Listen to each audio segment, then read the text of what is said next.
ফের ধাক্কা খেল পশ্চিমবঙ্গ স্কুল শিক্ষা দপ্তর। ফেরত দিতে হবে না বেতনের কোনো টাকা। এতদিন ধরে চাকরি করে উপার্জন করা নিজেদের মাইনের থেকে কোনো টাকা ফেরত দিতে হবে না, জানিয়ে দিল আদালত। শিক্ষকদের করা মামলায় এমনটাই জানালো কলকাতা হাইকোর্ট। আর আদালতের এই রায়ে মুখে হাসি ফুটল হাজারো হাজারো শিক্ষকদের। সম্প্রতি শিক্ষা দপ্তর তাদের জারি করা একটি নির্দেশ ঘিরে শোরগোল পড়ে যায় রাজ্যে। চিন্তায় ঘুম উড়ে যায় প্রাথমিক শিক্ষকদের একাংশের।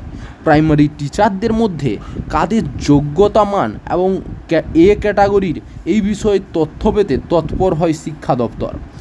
আগে রাজ্য সরকারের নিয়োগ বিজ্ঞপ্তি অনুসারে 2006-এর 1 জানুয়ারি বা তারপরে প্রাথমিক শিক্ষক পদে নিযুক্ত শিক্ষকদের মধ্যে অধিকাংশই মাধ্যমিক পাস ও 1 বছরের শিক্ষকতার প্রশিক্ষণের ভিত্তিতে চাকরি পেয়েছিলেন। সেই সময় তাদের এ ক্যাটাগরির শিক্ষক হিসেবে বিবেচনা করা হয়, সেই হিসেবেই তারা মাইনে পেয়ে এসেছেন। তবে সম্প্রতি বিজ্ঞপ্তি জারি করে বলা হয়েছে 2006 সালে নিযুক্ত প্রাথমিক শিক্ষকদের 2 বছরের ডিএলএড ডিগ্রি না থাকা সত্ত্বেও তারা সেই ডিগ্রিধারী এ ক্যাটাগরির সমান সমান বেতন পেয়ে এসেছেন, অর্থাৎ নিজেদের প্রাপ্যের তুলনায় বেশি মাইনে পেয়েছেন তারা। যে সকল শিক্ষকেরা এর আওতায় আসবেন তাদের অতিরিক্ত বেতন ফেরত দিতে হবে বলেও নির্দেশ দেওয়া হয়, যার ফলস্বরূপ প্রত্যেক প্রাথমিক শিক্ষককে কম করে হলেও প্রায় 3-3.5 লাখ টাকা ফেরত দিতে হবে বলে জানা যায়, যা শুনে রীতিমতো মাথায় বাজ পড়েছে সেই সকল শিক্ষকদের। রাজ্যের এই নির্দেশিকাকে চ্যালেঞ্জ করেই কলকাতা হাইকোর্টের দ্বারস্থ হয় প্রাথমিক শিক্ষকদের সংগঠন দ্য টিচার্স সোসাইটি।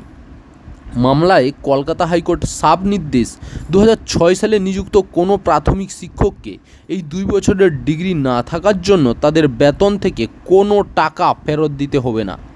আদালতের রায়ে অবশেষে স্বস্তির নিঃশ্বাস ফেললেন শিক্ষকেরা। তবে জানা যাচ্ছে এই সমস্যার স্থায়ী সমাধান করতে 2006 সালের নিয়োগের পুরো প্যানেলকেই এ ক্যাটাগরি ঘোষণা করার দাবি জানাতে চলেছে শিক্ষক সংগঠন।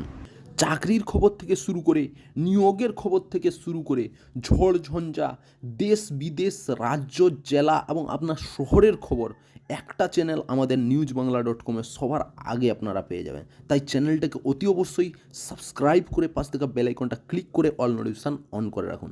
জয় হিন্দ, জয় ভারত।